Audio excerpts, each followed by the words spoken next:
دانشجویان عین حال رفتن میتونن به همین پروازهای منتظم است.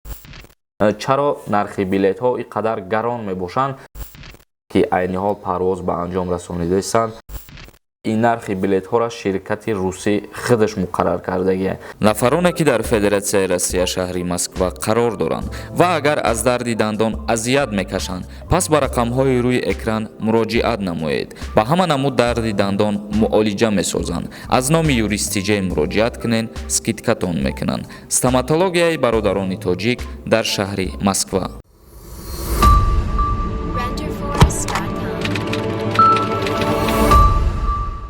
ассалому алайкум ба ҳама тамошобинони барномаҳои Сорбон Сафаров канали Юристиҷей.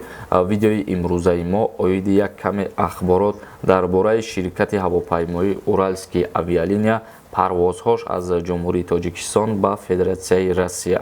Дар чандин сомонаҳои интернетӣ ахборотҳо пешниҳоди хонандагон гардида буд ки ширкати ҳавопаймоии Уральские авиалиния аз ҷумҳурии Тоҷикистон ба 7 шаҳрҳои Федератсияи Россия иҷозаи парвоз гирифтагиай барои шаҳрвандои Тоҷикистона бурдан. Вале дар иҷа айни ҳол мо нусхаша мехонем. Мутаассифона директори агентии авиатсияи граждании ҷумҳурии Тоҷикистон Икром Субҳонзода қайд кардагӣ ҳастад ки то айни ҳол мо кор бурда истодаем то ки ана ҳамин гуфтаҳо рост шаванд. яъне ки ба 7 шаҳри Федератсияи Россия айни ҳол кушода шудагӣ нест ва иҷоза додагӣ нестанд барои парвозҳои доимӣ. Иҷозат ҳаст, вале хеле ки мо дар видеои пешара қайд намудем, бо ширкати ҳавопаймои Уральские авиалиния шахсиятҳое рафта метавонанд ки зарурат доранд. Мисол ягон асос доранд, ягон беморӣ доранд дар уҷа, ё бемории хичона табобаткунӣ мераванд, ё ки гражданствои Россияро доранд. Умуман ами дигар асосҳое ки пештар мо ба шумо мефаҳмондем. Айни ҳол мо як бор нусхаша мехонем, бо диққат гӯш кунем. Салом дӯстон, сарпарасти шабакаи мо ширкати дорувории Даво мебошад. Ширкати Даво ба шумо доруҳои бо сифати баланд аз давлатҳои арабӣ ва Туркия пешниҳод месозад. Миноксидил барои баровардани риш ва мӯи сар мебошад. Самюнван бошад барои иштиҳо омадан ва барои вазн гирифтан мебошад. Эпимедиум неопаста барои зиёд кардани қувваи мардинагӣ ва дигар доруҳои гиёҳӣ шумо метавонед аз ширкати дорувории Даво дарёфт созед. Доставка ба ҳама шаҳрҳои Федератсияи Россия карда мешавад. Рақамҳо дар рӯи экран.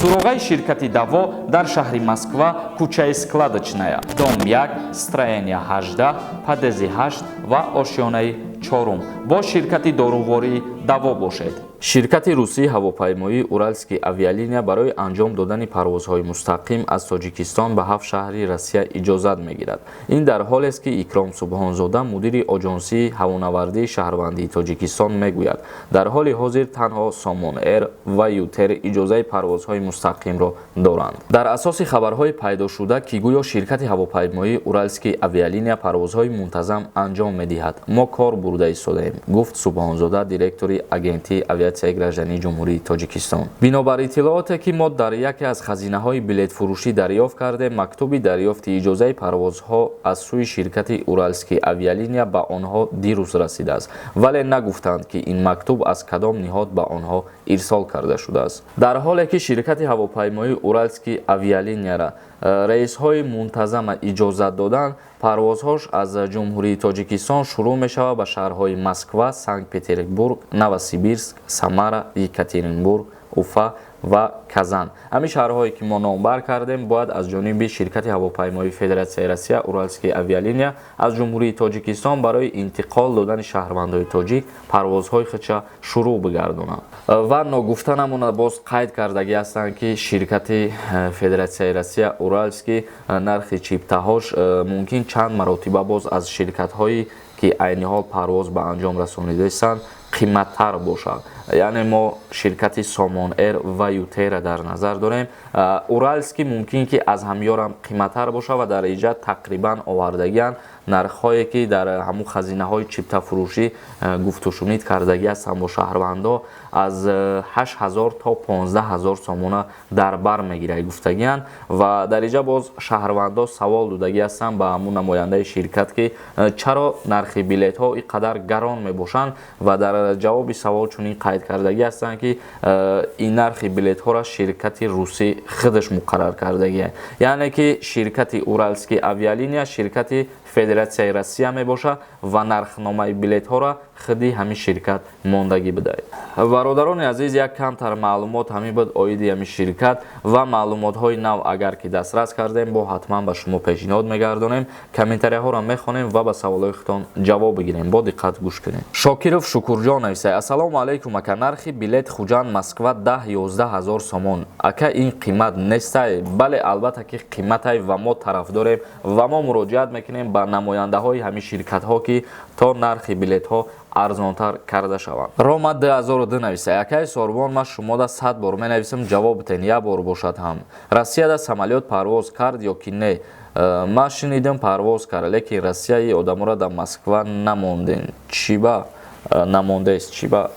И гап мумкин та ҳами хе фаҳмидай бародари азиз. Ҳар шахсияте ки ба ҳами баъди муқаррар шидан, яъне мунтазам шидани парвозҳо ба Федератсияи Россия рафтан, аллакай чандин нафарҳош бидан ки мо мисол шиносои худмон будан ҳамсӯҳбат шидем, дар дохили Россия қарор доранд айни ҳол ва аз паси ҳуҷҷатгузоришон мебошанд. Ва бо дар ҳамин бораро ҳам савол метиҳанд ки агар ҳозир Россия барои патент кор карда метавонӣ ё ки не? Бале, вақте ки дохили Россия шидӣ, аз пай ҳуҷҷатгузоритон бошем патент кунен ва ягон ҷо кору фаъолиятона шурӯъ мекунен. Мақсади гап ки парвозҳо ба анҷом расидан пас аз шурӯъ кардани барқарорсозии парвозҳо. Аллакай чанд парвоз рафт ба Россия. Содиқ Қурбонов нависад: бори дуюм боз такрорӣ савол. Ман ба патент ҳуҷҷатҳоро споридам, ба Россия справкаи духтур қатъи ворид шидам.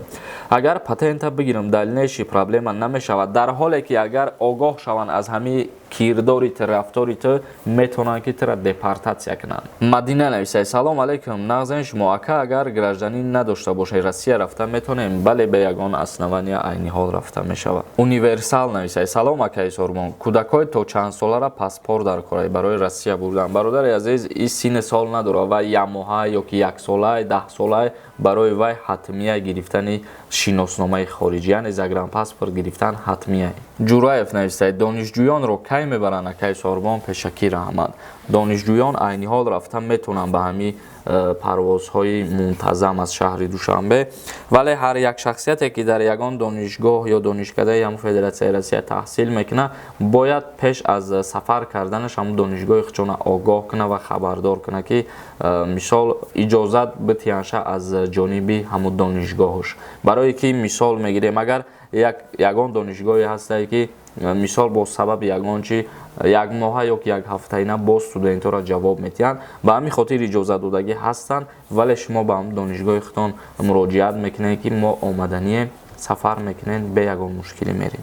Наҷибулло Қудратов нависад: салом акаи Сорбон, дар бораи шахсоне ки ба Федератсияи Россия аз моҳи апрел сар карда сафар мекунанд, дар бораи патенти ӯво маълумот медодем. Шахсиятҳое ки аз ҳамин 1 апрел вориди Россия мешаванд, вайҳо бе ягон монеагӣ, бе ягон мушкилӣ метавонанд ки патент кунанд ва кору фаъолият кардан мегиранд. Ва оиди патент чӣ хел споридан дар кора ё ки чӣ ҳуҷҷатҳо лозима ё дар куҷо споридан дар кора, ира бисёре аз нафарҳо аллакай медонанд ва агар касое ки надонанд, видеои 2 рӯз пешинаи моро тамошо кунед. Мо дар ҳамин бора ҳамаша фаҳмондагием, танҳо дар бораи патенти анами мигрантҳо гап задагием дар видео. Тамошобинони гиромӣ, видеоро ҷамъбаст мекунем дар канали Юрист TJ. обуна шидана фаромӯш намекунем ва ягон саволи дигар дошта бошед, агар дар комментария саволотона бинависед. Худованд ҳамаи мо ва шуморо нигаҳбон бошад.